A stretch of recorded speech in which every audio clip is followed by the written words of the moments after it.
MDH की हल्दी मिर्ची धनिया करे कमाल। ये रंग दे, ये खुशबू दे, ये तीखा, ये कम पड़े। क्या निराला MDH मसाला। नमस्कार, आपके साथ मैं हूं सुजाता कुकरेती। आप देख रहे हैं अपना फेवरेट शो महाभारत। और महाभारत में आज बात करेंगे ईरान इजराइल युद्ध में जो परिस्थितियां बदल रही हैं उन्हीं से जुड़ी बड़ी खबर सबसे पहले जो आपको बता रही हूं और जिस पर बात करेंगे, क्या ईरान को पुतिन परमाणु दे सकते हैं। आज सवाल ये पूछ रही हूं महाभारत में, क्योंकि एक बड़ी बैठक मॉस्को में रशिया में हुई है और उस बैठक के बाद ये कयास लगाए जा रहे हैं कि क्या पुतिन परमाणु बम ईरान को सौंप सकते हैं। और इसका सीधा मतलब ये होगा क्या वो जंग में शामिल हो जाएंगे। ये मैं क्यों कह रही हूं, ये आगे आपको बताऊंगी। इसी के साथ साथ आज महाभारत में सवाल ये भी कि क्या तेल में आग लगाएगा ईरान। ईरान के पास वो ताकत है कि वो तेल के दाम बढ़ा सकता है, और अगर ऐसा हुआ तो क्या इसका भारत पर असर पड़ेगा। भारत कैसे इस आग से बच पाएगा, क्या उसका तरीका भारत ने पहले ही निकाल लिया है। आज उसकी भी बात करूंगी महाभारत में। और इसी के साथ साथ महाभारत में यह भी कि क्या डोनाल्ड ट्रंप ने बम तो गिरा दिए हैं ईरान पर, लेकिन बाकी देशों ने ट्रंप की घेराबंदी शुरू कर दी है, अमेरिका की घेराबंदी शुरू कर दी है। क्या ये अमेरिका के लिए मुश्किल का सबब बन जाएगा। कौन कौन से देश हैं जो अब ट्रंप की घेराबंदी में लग गए हैं और कैसे हो रही है ये घेराबंदी, आज महाभारत में आपको दिखाऊंगी। लेकिन सबसे पहले आपको वो तस्वीर दिखाती हूं जिसकी चर्चा दुनिया इस वक्त कर रही है और ये कह रही है कि क्या रूस इस जंग में शामिल होगा, क्या युद्ध में पुतिन शामिल हो गए हैं। तस्वीर देखिए, पुतिन रूसी राष्ट्रपति जहां मेज पर बैठे हैं बातचीत की, उनके सामने है ईरान के विदेश मंत्री अब्बास अरागची। ये दोनों ही नेता मॉस्को में मिले हैं, मॉस्को पहुंचे हैं ईरान के विदेश मंत्री और अयतुल्ला का खत लेकर पहुंचे हैं। वो खत राष्ट्रपति पुतिन को सौंपा है। तो ये बैठक अहम है। ईरान से खमनई ने क्या संदेश पुतिन को भेजा है, आज इसकी भी बात होगी। क्या पुतिन शामिल हो सकते हैं इस जंग में, और अगर ऐसा होगा तो वो डोनाल्ड ट्रंप के लिए बहुत बड़ी मुसीबत खड़े कर सकता है। डोनाल्ड ट्रंप ने ईरान पर हमला तो कर दिया है, लेकिन दूसरी तरफ क्या उनके खिलाफ वॉर फ्रंट्स खुल रहे हैं। आज महाभारत में इसकी बात करने वाली हूं, क्योंकि रूस का इस जंग में शामिल होना एक बहुत बड़ी खबर होगा। आज सबसे पहले आपको यही बताती हूं कि रूस से वो बयान क्या आया है जिस बयान ने दुनिया भर में हड़कंप मचा दिया है। मॉस्को शहर पर आज पूरी दुनिया की नजर है, और वो क्यों है, क्योंकि ईरान के विदेश मंत्री अरागची रूस पहुंच गए और वहां ईरानी विदेश मंत्री ने राष्ट्रपति पुतिन से मुलाकात की है, जो तस्वीर मैंने आपको दिखाई। B-2 बॉम्बर की तबाही के बाद तुरंत ईरान के विदेश मंत्री रूस पहुंचे, इसीलिए यह मुलाकात बहुत अहम है। रूस ने पहले ही अमेरिका को इस युद्ध को लेकर और इसमें शामिल होने को लेकर पहले ही चेतावनी दे दी थी। रूस ने पहले ही चेताया था कि अमेरिका इससे दूर रहे। यह भी कहा था कि अगर खमनई को मारने के बारे में सोचा तो अंजाम बहुत बुरा होगा। यह रूस ने पहले ही कहा था। अब रूस के पूर्व राष्ट्रपति दिमित्री मेदवेदेव, जो कि पुतिन के बहुत करीबी हैं, उन्होंने क्या कहा है वो सुन लीजिए। उन्होंने कहा है ईरान को कई देश ऐसे हैं जो न्यूक्लियर देने को तैयार हैं। इसका मतलब समझिए, मेदवेदेव कह रहे हैं, पुतिन के करीबी कह रहे हैं कि दुनिया के बहुत से ऐसे देश हैं जो परमाणु बम, परमाणु जो टेक्नोलॉजी है वो ईरान को देने को तैयार बैठे हैं। अब इसका मतलब क्या रूस ईरान को परमाणु बम दे सकता है। इसी के साथ क्या रूस नया वॉर फ्रंट खोलने के लिए तैयार है ईरान के खिलाफ, ईरान के समर्थन में अमेरिका के खिलाफ। क्या रूस एक नया वॉर फ्रंट खोलेगा, ईरान के साथ परमाणु साथ जारी रहेगा। क्या यह सवाल आज महाभारत में पूछूंगी। और क्यों कह रही हूं, क्योंकि पुतिन और जिनपिंग और नॉर्थ कोरिया क्या मिलकर एक वॉर फ्रंट खोल रहे हैं ट्रंप के खिलाफ। वो घेराबंदी कैसे हो रही है जिसमें पाकिस्तान भी शामिल है, वो भी देख लीजिए। पहले कैसे हो रही है ये घेराबंदी। यूएनएससी में अमेरिकी हमले के बाद यूनाइटेड नेशन सिक्योरिटी काउंसिल की एक इमरजेंसी बैठक बुलाई गई है और रूस, चीन और पाकिस्तान ने इसमें प्रस्ताव रखा है। बिना शर्त युद्ध विराम होना चाहिए, ये उन्होंने प्रस्ताव रखा है। अब इसमें रूस ने क्या कहा, यानी पुतिन की तरफ से संदेश क्या है, ये समझिए। अमेरिकी हमला गैर जिम्मेदाराना है, ये रूस कह रहा है। ये हमला भड़काऊ और खतरनाक है। अब ये देखिए, इस गोल मेज पर घेराबंदी डोनाल्ड ट्रंप की हो रही है। मध्य पूर्व में ताकत से शांति बहाली नहीं होगी, ये चीन ने कहा है इस बैठक में। चीन का भी संदेश डोनाल्ड ट्रंप और अमेरिका के खिलाफ है। वो कह रहे हैं अमेरिका ने हालात नियंत्रण से बाहर कर दिए हैं, पूरी तरह से बाहर कर दिए। और उसमें और कौन आया है? अमेरिकी डोनाल्ड ट्रंप को घेरने के लिए नॉर्थ कोरिया आ गया है। नॉर्थ कोरिया कह रहा है ईरान की संप्रभुता पर सबसे बड़ा हमला है, हम बर्दाश्त नहीं करेंगे। यह भी कि अमेरिका ने मिडिल ईस्ट में अशांति फैला दी है, ये कह रहे हैं किम जोंग उन के अधिकारी, नॉर्थ कोरिया के अधिकारी यूनाइटेड नेशन सिक्योरिटी काउंसिल में। तो ट्रंप की घेराबंदी किस तरह से हो रही है यूनाइटेड नेशन सिक्योरिटी काउंसिल में, उसकी आपने तस्वीर देखी, एक रिपोर्ट देख लीजिए। उसके बाद मेरे साथ इजराइल के पूर्व जो सैनिक है, आईडीएफ सोल्जर, वो भी जुड़ेंगे और ईरान से भी हमारे साथ मेहमान जुड़ेंगे। दोनों से पूछूंगी ये युद्ध कहां जा रहा है। पहले ये रिपोर्ट।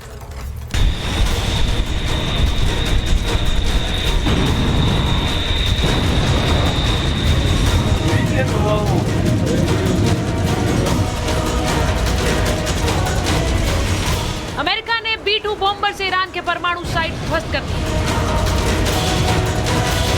इसके बाद इजराइल और ईरान के बीच चल रही जंग अब नए दौर में प्रवेश कर चुकी है। दोनों ही देशों ने एक दूसरे पर हमले तेज कर दिए हैं। ईरान की तरफ से ट्रंप को चेतावनी के साथ साथ इजराइल पर हमला जारी है, लेकिन इस बीच इजराइल का ईरान पर सबसे भीषण हमला हुआ है। आज इजराइल ने 6 ईरानी एयरबेस पर बम बरसाए, 15 फाइटर जेट्स और चॉपर्स तबाह कर दिए। ईरानी मिसाइल लॉन्च सेंटर्स को भी तबाह किया। केरमनशाह पर 15 लड़ाकू विमानों से हमला किया। हमले में 10 IRGC सैनिक मारे गए। ईरान और इजराइल की बर्बादी की तस्वीरें दुनिया देख रही है, लेकिन इस वक्त एक और तस्वीर पर दुनिया की नजर है।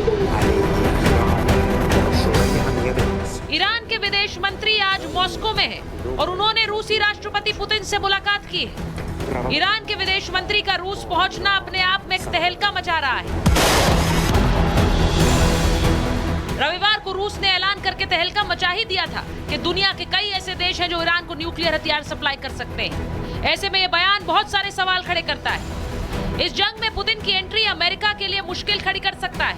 रूस अमेरिका पर लगाम लगाना चाहता है। रूस अमेरिका दोनों ही परमाणु संपन्न है। रूस अमेरिका दोनों ही UNSC के सदस्य हैं। रूस इस जंग में अमेरिका को उलझा सकता है। ऐसे में पूरी दुनिया की नजर इस वक्त मॉस्को पर है और मॉस्को से निकलने वाली बड़ी खबर पर भी। क्या पुतिन इस जंग को बारूदी ईंधन देने वाले हैं?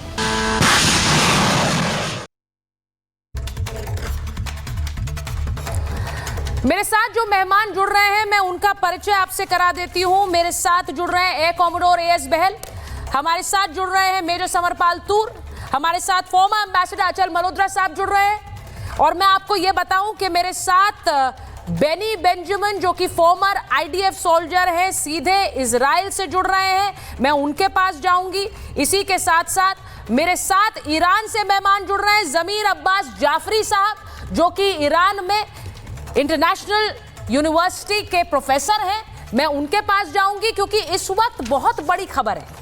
खबर ये आ रही है कि ईरान के जो विदेश मंत्री हैं वो पहुंचे हुए हैं मॉस्को। अब उसको लेकर चर्चाएं चल रही हैं।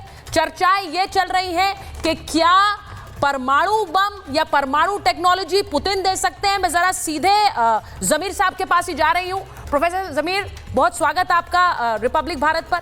आप ईरान से सीधे जुड़े हमारे दर्शकों के लिए। मेरे साथ अभी बेनी बेंजामिन भी जुड़ेंगे, जो कि फॉर्मर सोल्जर IDF हैं। लेकिन मैं चाहूंगी कि मैं आपसे अलग से उससे पहले बात करूं। आपको क्या लग रहा है, ये जो चर्चाएं हो रही हैं, मेदवेदेव जो कि पूर्व राष्ट्रपति हैं रूस के, उन्होंने कह दिया कि बहुत से देश हैं जो परमाणु टेक्नोलॉजी, परमाणु बम दे सकते हैं ईरान को। अब इसको लेकर चर्चाएं शुरू हो गई हैं, इसको लेकर बातें हो रही हैं।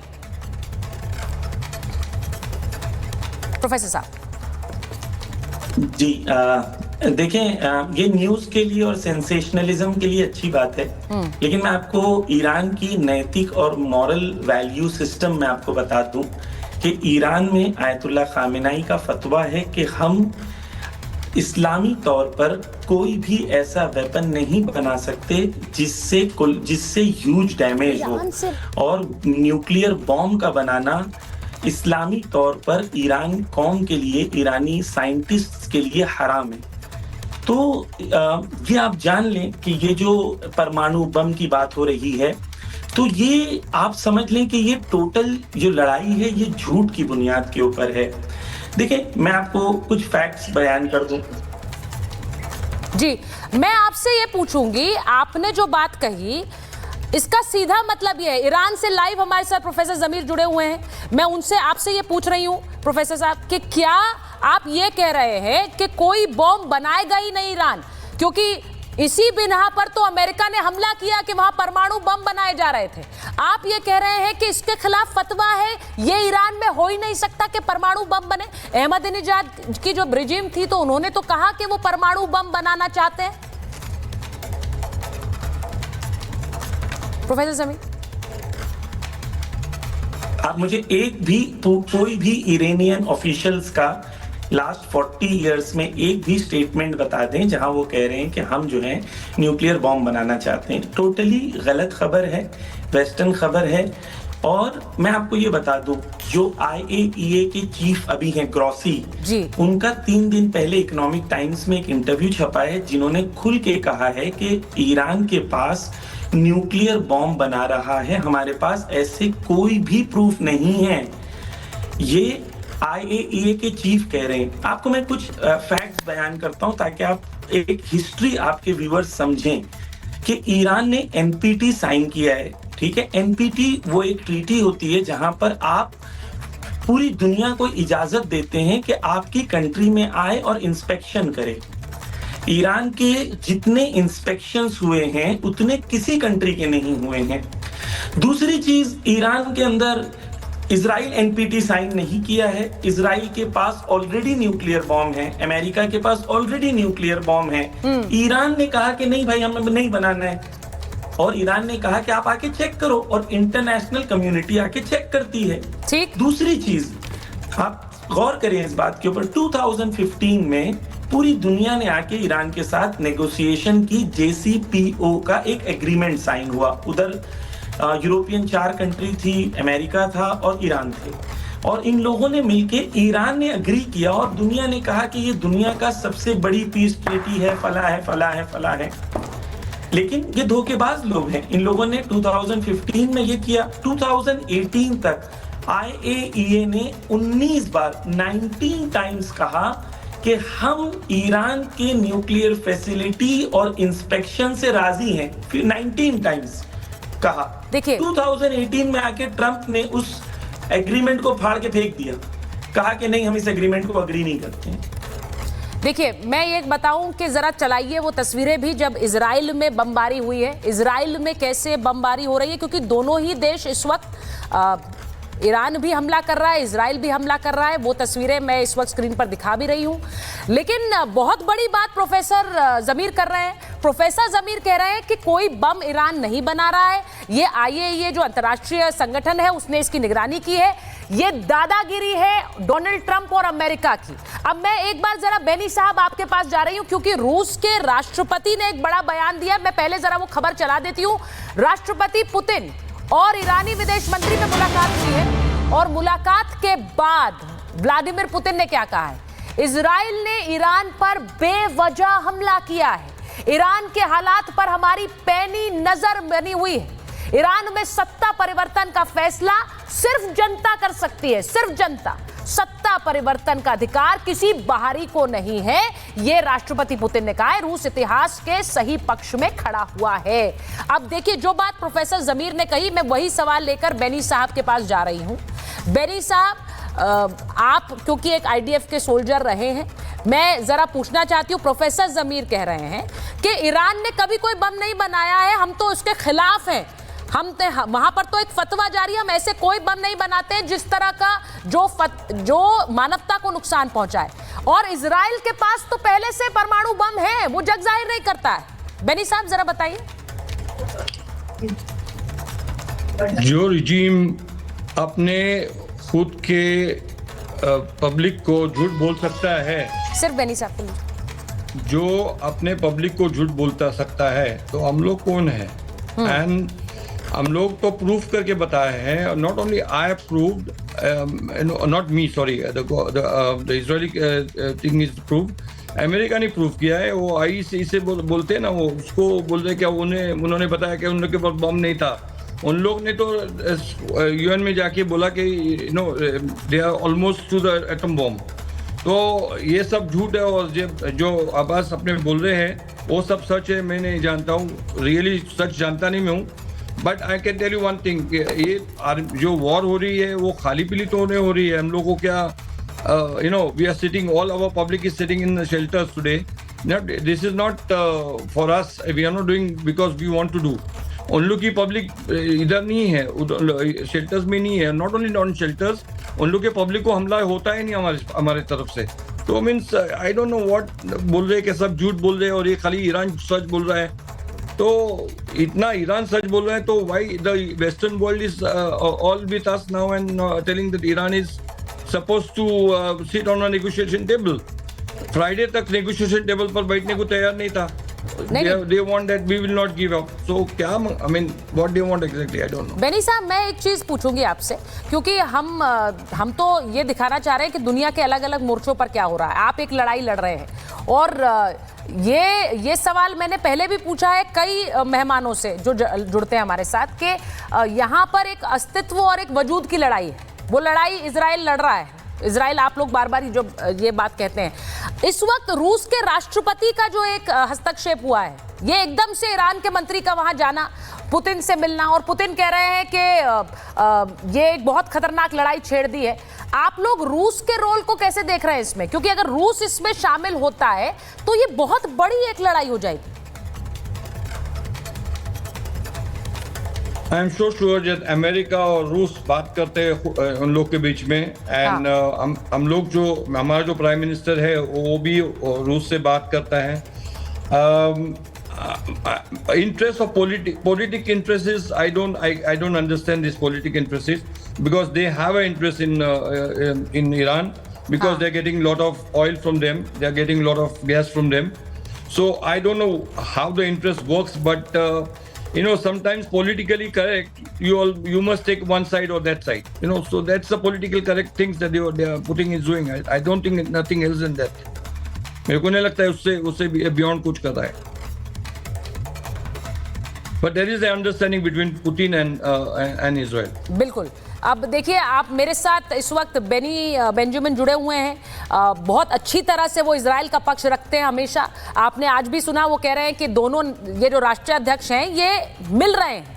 ये लोग राष्ट्रीय अध्यक्ष जो है ये फोन पर बात करते हैं, ये संपर्क में है, तो ऐसा नहीं है कि इनके बीच कोई संपर्क नहीं है। लेकिन क्या इसके बावजूद ये एक मल्टी प्रोंग्ड वॉर बन जाएगी, ये हमारे एक्सपर्ट से समझना जरूरी है। मैं एक बार जरा सीधे पहले एक बार एयर कॉमोडोर के पास जा रही हूँ। एयर कॉमोडोर बहल, जय हिंद सर। आज आप देख रहे हैं किस तरह का एक वर्ल्ड सिनेरियो बदल रहा है। आप देख रहे हैं कि पुतिन ने एक बयान जारी कर दिया है। उन्होंने कहा है कि अमेरिका को इसमें नहीं शामिल होना चाहिए था। यूएनएससी में घेराबंदी हो रही है। आप मुझे ये बताइए कि पुतिन क्योंकि अपना एक वॉर फ्रंट खोले हुए हैं यूक्रेन के साथ, क्या वो इस जंग में शामिल होना चाहेंगे? लेकिन उन्होंने एक बड़ा इंपॉर्टेंट बयान दे दिया है, मेदवेदेव ने दे दिया है कि न्यूक्लियर टेक्नोलॉजी कोई भी देश ईरान को दे सकता है, उसके लिए बहुत से देश तैयार हैं। इसका क्या मतलब है? देखिए, पाकिस्तान दे सकता है ये तो मैं मान सकता हूँ, लेकिन कोई और देश देगा उनको न्यूक्लियर टेक्नोलॉजी, ये बात मैं बिल्कुल नहीं मान सकता। और सबसे बड़ी बात ये आती है कि जो रशिया के साथ जो रिलेशनशिप है ईरान की, वो 25 साल का जनवरी 2025 में स्ट्रेटेजिक पार्टनरशिप का एग्रीमेंट हुआ है। रशिया एक्सपोर्ट या इंपोर्ट नहीं करता ऑयल इसके साथ, ईरान के साथ, लेकिन ईरान ने उनकी मदद की थी, चाहे ड्रोन्स में, उन्होंने सैकड़ों शाही ड्रोन्स दिए थे उनको यूक्रेन के अगेंस्ट, और साथ में उन्होंने उनको मैन्युफैक्चरिंग करने में भी मदद की थी, कंपोनेंट्स में भी मदद की थी ड्रोन्स की। तो जब रशिया को जरूरत थी तो ईरान उनके साथ खड़ा हुआ था। तो रशिया उनकी जरूर डिफेंस इक्विपमेंट में मदद कर सकता है, और उन्होंने कहा कि एयर डिफेंस सिस्टम्स जो है हम उनकी मदद कर सकते हैं ईरान की। लेकिन मुझे नहीं लगता कि पाकिस्तान तो खैर एक रोग स्टेट है, उसकी बात क्या करे कोई भी, तो वो स्टेट को छोड़ दीजिए तो और कोई भी देश कभी भी अपनी न्यूक्लियर टेक्नोलॉजी नहीं दे सकता। लेकिन मैं यहाँ पे एक चीज बड़ी अहम कहना चाहता हूँ सुचारिता जी, मुझे क्या लगता है कि हो सकता है कि ईरान अपना 408 केजी एनरिच्ड यूरेनियम जो है वो रशिया भेज दे, ताकि उसको सिक्योर करके रखे जब तक ये वॉर या युद्ध नहीं खत्म हो जाता। इसके सिवाय मुझे नहीं लगता कि रशिया कभी अपने सोल्जर्स को भेजेगा या फिर कुछ भी करेगा। डिप्लोमेटिक सपोर्ट जरूर देगा, यूएन सिक्योरिटी काउंसिल में जरूर उनको घेरेगा अमेरिका को, और साथ में सैटेलाइट इंटेलिजेंस देगा, साइबर में मदद करेगा, लेकिन उनको फिजिकली जो है सोल्जर्स अपने नहीं भेजेगा। अपने कोई भी डिफेंस इक्विपमेंट जो उसकी है वो वहां पे पोजीशन नहीं करेगा। मैं एक बार और आपका ऑडियो थोड़ा ठीक करा लेती हूँ, क्योंकि आपका ऑडियो बहुत क्लियर नहीं है। मैं एक बार अपनी टीम से भी कहूंगी उसे थोड़ा सा क्लियर करा ले। एक बड़ी खबर के बाद अचल जी आपके पास आ रही हूँ, एम्बेसडर अचल, और मेजर तूर के पास भी जाऊंगी। खबर यह है कि इजराइल से जंग को लेकर ईरानी सूत्रों से खबर आ रही है, रूस की अब तक की जो मदद है उससे खुश नहीं है रूसी राष्ट्रपति। अब पुतिन से और ज्यादा मदद चाहते हैं खमनेई, ये कहा जा रहा है कि ईरान बहुत ज्यादा खुश नहीं है जो कि अभी तक मदद की बात रूस ने कही है उससे। ईरान चाहता है कि और ज्यादा मदद करें पुतिन। अब इसका मतलब क्या है, और ज्यादा मदद का मतलब क्या होगा, जरा अचल साहब से पूछ लेते हैं। अचल जी, अगर आप हमें बताएं और ज्यादा मदद इस प्रेजेंट सिचुएशन में क्या कर सकता है रूस। हम ये देख रहे हैं कि यूएनएससी में एक घेराबंदी चल रही है जिसमें पाकिस्तान भी है। सरप्राइजिंगली पाकिस्तान भी कह रहा है कि भाई इस युद्ध को बंद करवाइए, ये बहुत घातक है, इसमें सबको रुकना चाहिए। उसमें चीन भी है, उसमें रूस भी है, लेकिन और ज्यादा मदद क्या करेगा रूस? देखिए, फिलहाल जो अभी का परिप्रेक्ष्य है उस पर आप देख रहे हैं कि रिफ्लेक्शन है उन जो ग्लोबल जियोपॉलिटिकल पोलराइजेशन हुआ है पिछले कुछ सालों में। उसमें एक तरफ रशिया, चाइना, नॉर्थ कोरिया, कभी कभी पाकिस्तान और कुछ एक और देश हैं जो खुल के सामने आते हैं जब कभी परिस्थितियां बनती हैं, और वो मोस्टली एंटी, और दूसरी तरफ इस पोलराइजेशन के है so called western democracies led by America. हालांकि एक फर्क ये आया है कि पिछले कुछ सालों में वेस्टर्न डेमोक्रेसी के बीच में भी थोड़ी दरार आई है, और अमेरिका और वेस्ट के बीच में भी वो समझने और वो अंडरस्टैंडिंग आज की तारीख में नहीं है जो शायद 2 या 4 साल पहले थी। अब इस परिप्रेक्ष्य में रशिया और चाइना का ईरान के साथ आना बहुत ही स्वाभाविक है। फिलहाल ये मॉरल और डिप्लोमेटिक और पॉलिटिकल सपोर्ट है। इससे पहले इनके जो व्यापारिक संबंध तो चल ही रहे हैं, और मटेरियल सपोर्ट की जहाँ तक बात है, क्या रशिया इस पोजीशन में है कि, या चाइना इस पोजीशन, रशिया खासतौर से इस पोजीशन में है कि वो उसको इक्विपमेंट, वेपन्स और ये सब चीज़ें सप्लाई कर पाए, क्योंकि ऑलरेडी रशिया की जो इन्वॉल्वमेंट और इंगेजमेंट यूक्रेन में है 3-3.5 साल से ज़्यादा हो गए हैं, और किसी भी डिसाइसिव डायरेक्शन में वो फिलहाल आती हुई दिखाई नहीं दे रही है। आप अगर ये बात कर रहे हैं न्यूक्लियर वेपन्स की, जो मिडवेदेव है, जो उनकी नेशनल सिक्योरिटी काउंसिल के डिप्टी चेयरमैन है और फॉर्मर प्रेसिडेंट भी रहे हैं, जितने जानकार लोग हैं, ज्यादातर एक्सपर्ट्स ने इसको खारिज किया है जी, और खारिज इस तरह से किया है कि ये लॉजिस्टिकली पॉसिबल नहीं है, टेक्निकली भी पॉसिबल नहीं है, क्योंकि न्यूक्लियर बॉम्ब्स कोई कश्मीरी सेब तो है नहीं कि आप एक पेटी में डाल के उन्हें एक्सपोर्ट कर देंगे। और शायद यही वजह है एम्बेसडर मल्होत्रा के ये बात बार बार कही जा रही है कि पुतिन एक हद तक ही इस जंग में शामिल होंगे, वो एक हद तक ही इसमें सपोर्ट दे सकते हैं, क्योंकि हम जानते हैं कि दो जो देश हैं, अमेरिका एक परमाणु संपन्न देश है, रूस खुद एक परमाणु संपन्न देश है, और यहाँ पर जहाँ पर एक न्यूक्लियर पावर इन्वॉल्व हो जाती है तो जो खतरा है वो कई गुना ज्यादा बढ़ जाता है। मैं एक बार जरा प्रोफेसर जमीर के पास वापस जाना चाह रही हूँ। मेजर तूर के पास पहले चली जाती हूँ, उसके बाद प्रोफेसर जमीर के पास जाऊंगी। मेजर तूर, मुझे जल्दी से जरा बताइए, यहाँ पर मेरे साथ प्रोफेसर जमीर हैं, वो ईरान से जुड़े हैं हमारे साथ, और वो ये कह रहे हैं कि परमाणु बम बनाने के बारे में एक तरह से हमने कभी, हमारी रिजीम ने नहीं कहा है कि हम परमाणु बम बनाना चाहते हैं, हम इसे मानवता के खिलाफ मानते हैं और ये हम पर थोपा जा रहा है। ये हमें ये एक तरह से प्रिटेक्स्ट देकर बताया जा रहा है कि ईरान के ऊपर बमबारी करो। देखिए, मैं प्रोफेसर जमीर को एक चीज बताना चाहूंगा कि जो IAEA के हेड हैं राफाएल ग्रॉसी ने दावे से कहा है कि IAEA को 400 केजी मतलब यूरेनियम 400 केजी यूरेनियम जो 60% एनरिच्ड हो चुका था, उसका कुछ अता पता नहीं है, उसकी आइडिया ही नहीं है कहाँ है। नंबर 1। नंबर 2, अगर आपने ये न्यूक्लियर फैसिलिटीज बनानी ही थी for civil nuclear use for electricity, तो इतने सारे न्यूक्लियर प्लांट्स और लोकेशंस बनाने की क्या जरूरत पड़ गई आपको? 2। नंबर 3, 47 इयर्स हो गए हैं खमेनी जी को पावर में रहते हुए। हमास का अभी तक किसी ने नाम नहीं लिया, हुतियों का किसी ने नाम नहीं लिया, इस्लामिक जिहाद का किसी ने नाम नहीं लिया, हिजबुल्लाह का कोई नाम नहीं ले रहा, आइसिस का कोई नाम नहीं ले रहा।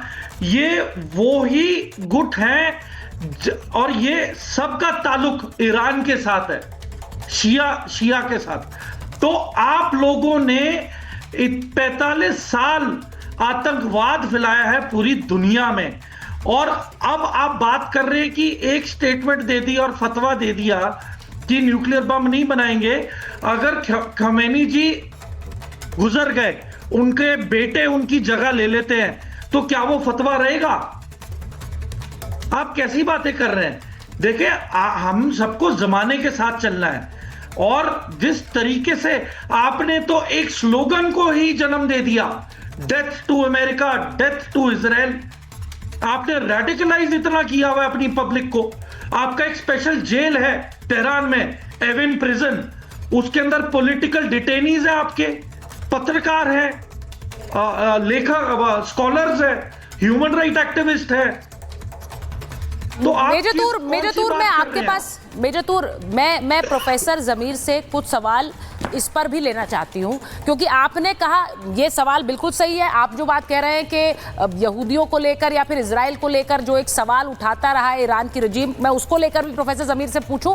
उससे पहले जरा दिखाती हूं कि ईरान कर क्या सकता है, क्योंकि ईरान क्या तेल में आग लगा सकता है। जो आप मेरे पीछे देख रहे हैं, ये ईरान और यहाँ पर फारस की खाड़ी। अब ये बहुत छोटा सा जो आप ये देख रहे हैं पानी का मार्ग, इसे स्ट्रेट ऑफ हॉर्मुज कहते हैं। अगर ईरान यहाँ बंद कर दे इसे, और वो बंद कैसे करता है, कई बार यहाँ पर इस तरह के धमाके भी करा सकता है कि कोई भी शिप यहाँ से क्रॉस ना करे। इसे बंद करना यानी सीधा मतलब ये है कि जो तेल यहाँ से निकलेगा, इराक से, सऊदी अरब से, कतर से, ओमान से, उसे जाने में, बाकी देशों तक पहुंचने में दिक्कत होगी। अब जरा चलाइए इसे। इसीलिए तेल में कैसे आग लगा सकता है ईरान, ये आपको बता रही हूं। स्ट्रेट ऑफ हॉर्मुज को अगर बंद कर देता है, चलाइए जरा इसे, क्योंकि अगर उसे बंद कर देगा तो फिर बहुत दिक्कत हो जाएगी, क्योंकि यहां हॉर्मुज जो जल डमरू मध्य है, इसे अगर ईरान बंद करेगा तो ईरानी संसद में इसको लेकर प्रस्ताव पास हो चुका है। इसीलिए कह रही हूं, अगर इसे बंद करेगा तो क्या होगा।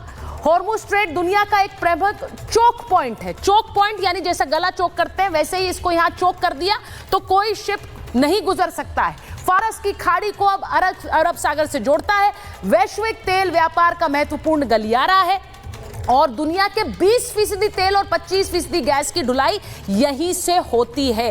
हर दिन 2 करोड़ बैरल तेल का ट्रांजिट यहीं से होता है। और एशिया, यूरोप और अमेरिका, अब मैं सुनिए कि एशिया भी, यूरोप में भी बहुत से देश और अमेरिका को सप्लाई तेल की यहीं से होती है। तो अगर इसे बंद किया तो यूरोप के देशों में भी तेल को लेकर एक हाहाकार मच सकता है, दाम बढ़ सकते हैं। और इसीलिए कहा जा रहा है कि अगर ईरान ऐसा करेगा तो क्या उसका असर भारत पर भी पड़ सकता है। जल्दी से आपको बताती हूं कि भारत पर इसका असर क्यों उस तरह से नहीं पड़ेगा, जी हां, नहीं पड़ेगा जैसा कि यूरोपियन देशों पर पड़ सकता है। ये क्यों कह रही हूं? तेल आपूर्ति में भारत के लिए काफी विविधता है। विविधता मतलब 40 देशों से तेल आयात कर रहा है इस वक्त भारत। पहले 27 देशों से तेल आयात करता था, लेकिन उसके बाद हमने उसे बदला।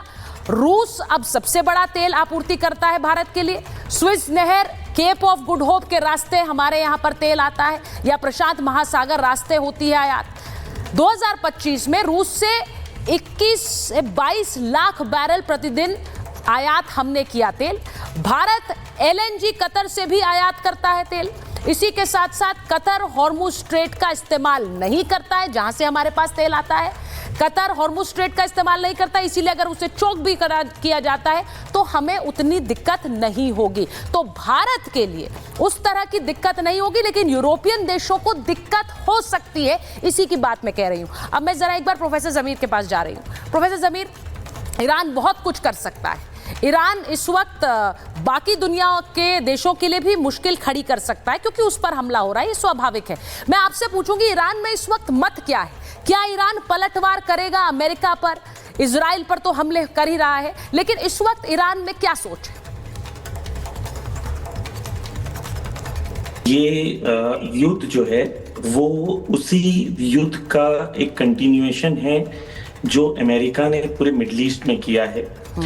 और जिस तरीके से भारत के ऊपर ब्रिटेन ने कब्जा किया था, और उस जमाने में वो कॉलोनियलिस्ट साम्राज्य ताकतें थीं, इस जमाने में ये आज की साम्राज्य ताकतें हैं, इंपीरियलिस्ट पावर्स हैं, जिनका मकसद ये है कि पूरे वेस्ट एशिया और मिडिल ईस्ट में जो रिसोर्सेज हैं, ऑयल है, गैस है, इन तमाम चीजों को ये लोग अपने कब्जे में ले लें। तो मिडिल ईस्ट में, वेस्ट एशिया में 2 किस्म की ताकतें हैं। एक वो ताकत है जो इनके सामने तस्लीम हो जाती है, सबमिट कर देती है और इनकी गुलाम बन जाती है। अब जब ये ताकतें जो गुलाम बन जाती हैं, तो यहाँ पर इन्हें डेमोक्रेसी भी नहीं चाहिए, यहाँ पर इन्हें कोई प्रॉब्लम भी नहीं नजर आता। लेकिन वो ताकतें जो इनके सामने झुकती नहीं हैं, जिन्हें स्वाभिमान और गौरव और जिनके अंदर करेज और जिनके अंदर वो क्वालिटीज हैं जो क्वालिटीज नैतिकता के हिसाब से अपने मुल्क की आज़ादी और अपने मुल्क की भलाई का सोचना, अगर किसी भी कौम के अंदर ये ताकत अगर पैदा हो जाती है तो उनसे ये लड़ते हैं। अब बहाने अलग अलग होते हैं, कभी वेपन्स ऑफ मास डिस्ट्रक्शन का होता है, कभी डेमोक्रेसी का होता है, बहाने अलग अलग होते हैं। हकीकत सिर्फ यही होती है कि वो चाहते हैं कि अपनी साम्राज्य ताकत, अपनी कॉलोनियल ताकत को बढ़ाएं और मुल्कों को अपना गुलाम बनाएं। देखिए, जो बात आपने कही है अभी प्रोफेसर जमीर, इस सवाल को लेकर आप ये कह रहे हैं कि ऐसा ये जो सोच ईरान की है ये डिक्टेटोरियल रिजीम के खिलाफ है, लेकिन इजराइल हमेशा यही कहता है कि ईरान ने तो उसका अस्तित्व नहीं माना है। ईरान हमेशा से कहता आया, आपकी रिजीम्स ने पहले ईरान की कई कहा है कि वजूद का अधिकार ही नहीं है यहूदियों को और इजराइल को।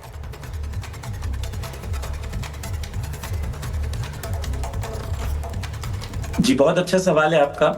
देखिए, ये सवाल का समझना बहुत जरूरी है कि जब ईरान ने कहा कि इजराइल नहीं होना चाहिए, इसका मतलब क्या है? क्या इसका मतलब है कि इजराइलियों को मर जाना चाहिए? नहीं, इसका मतलब बिल्कुल भी ये नहीं है। इसका मतलब ये है कि एक मुल्क था पैलेस्टाइन, उसी तरीके से जिस तरीके से हिंदुस्तान है, उस मुल्क पर एक फॉरेन ऑक्यूपेशन है, एक बाहरी मुल्क ने कब्जा किया है जिसका नाम इसराइल है।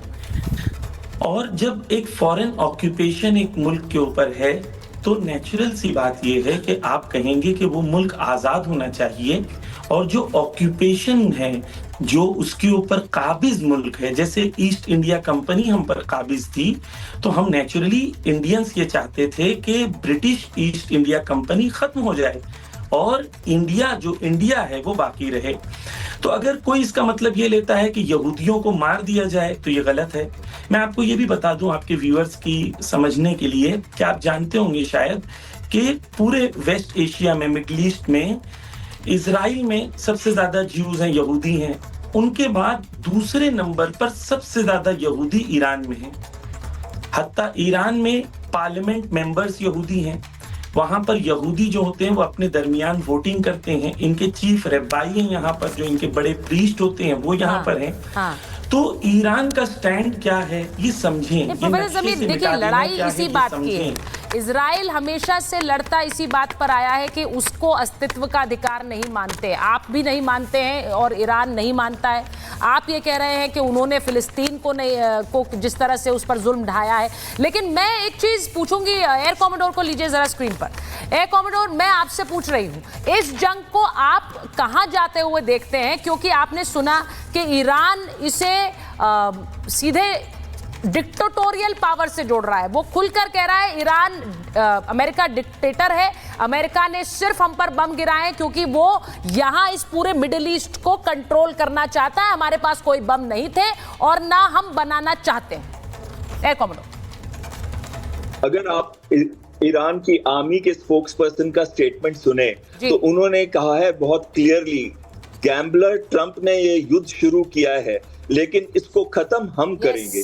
और यही चीज मीडिया में भी पहले कही थी कि अमेरिका ने युद्ध शुरू किया, खत्म हम करेंगे। और यहाँ तक भी कहा गया है कि अगर वो टाइम लेंगे, सोचेंगे और टारगेट को चूज करेंगे, लेकिन एक ऐसा अटैक करेंगे जो हमेशा अमेरिका याद रखेगा। और जो ईरान है वो हमेशा स्ट्रेटेजिक पेशेंस दिखाता है। ये नहीं है कि उसने इमीडिएटली रिएक्ट करके अमेरिका पे अटैक कर दिया। उसने दो चीजें की अभी तक, इजराइल पे अटैक्स बढ़ाए हैं और साथ में स्ट्रेट्स ऑफ हॉर्मुज को बंद करने की बात की है। लेकिन अभी तक अमेरिका या अमेरिकन एसेट्स पे कोई भी अटैक नहीं किया, लेकिन वो करेगा जरूर। और ये मुझे पता है आने वाले दिन में होने वाला है, अनलेस कोई अच्छा, आप कह रहे हैं करेगा अमेरिकी एसेट्स पे हमला, वो बताना चाहेगा। और वो कौन से एसेट्स होंगे सर?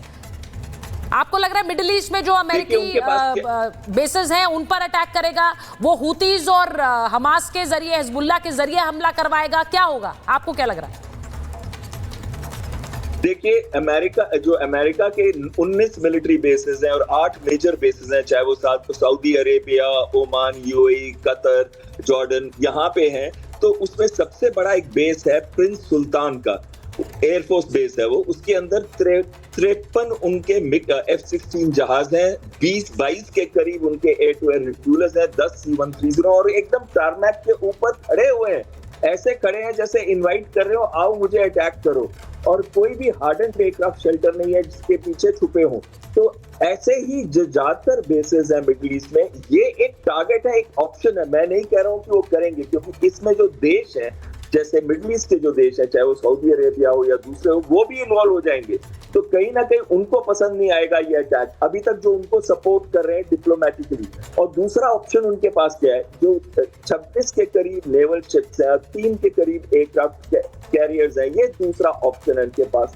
तीसरा है स्ट्रेट्स ऑफ हॉर्मुज को बंद करना, वो करना। और चौथा है प्रॉक्सीज का इस्तेमाल करना, जो कि वो यमन से भी कर सकते हैं, रेड सी के ऊपर। देखिए, मैं इस वक्त जमीर साहब से बात कर रही थी, ये बड़ा दिलचस्प है कि ईरान में प्रोफेसर जमीर कह रहे हैं कि ये तो हमारे खिलाफ है, हमने तो फतवा जारी किया आयतुल्लाह ने, यहाँ पर कोई ऐसा बम नहीं बनाया जाएगा। वहीं दूसरी तरफ सुन लीजिए डोनाल्ड ट्रंप क्या कह रहे हैं। ईरान के परमाणु कार्यक्रम पर व्हाइट हाउस का जो बयान आया है, परमाणु हथियार बनाने के बहुत करीब था ईरान। अमेरिका ने यह बयान दिया है, राष्ट्रपति ट्रंप को मिली थी खुफिया जानकारी।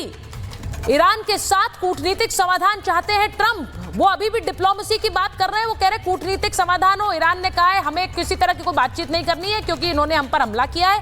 ट्रंप चाहते हैं ईरान के लोग खुद तय करें अपना भाग्य। अब आप सोच लीजिए डोनाल्ड ट्रंप और व्हाइट हाउस का बयान क्या है। व्हाइट हाउस ये कह रहा है, डोनाल्ड ट्रंप की तस्वीरें चलाइए जरा इसमें। डोनाल्ड ट्रंप कह रहे हैं कि ये बहुत करीब था परमाणु हथियार बनाने के और इसीलिए ये हमला हुआ है। ईरान में अभी प्रोफेसर जमीर से हम बात कर रहे थे, वो कह रहे हैं कि हम नहीं बनाना चाहते हैं। मैं एक बार अचल साहब आपसे कमेंट लेना चाहती हूँ। एम्बेसडर, आपको लग रहा है ये क्या वाकई ऐसा है ईरान में कि किसी तरह का कोई फतवा जारी किया कि बोला कि यहाँ पर, हम तो जानते हैं कई रिजीम्स ईरान की रही हैं जो इसके समर्थन में कि वो वहाँ पर परमाणु बम बनाए, या ऐसा नहीं है, ये सिर्फ ट्रंप और अमेरिका की पूरी एक रची हुई कहानी? देखिए, मुझे फतवा के बारे में तो जानकारी नहीं है, लेकिन इतना तय है कि अमेरिकन जो कहते हैं वो एक नैरेटिव होता है, ज़रूरी नहीं है कि उसके पीछे पूर्ण सच्चाई हो।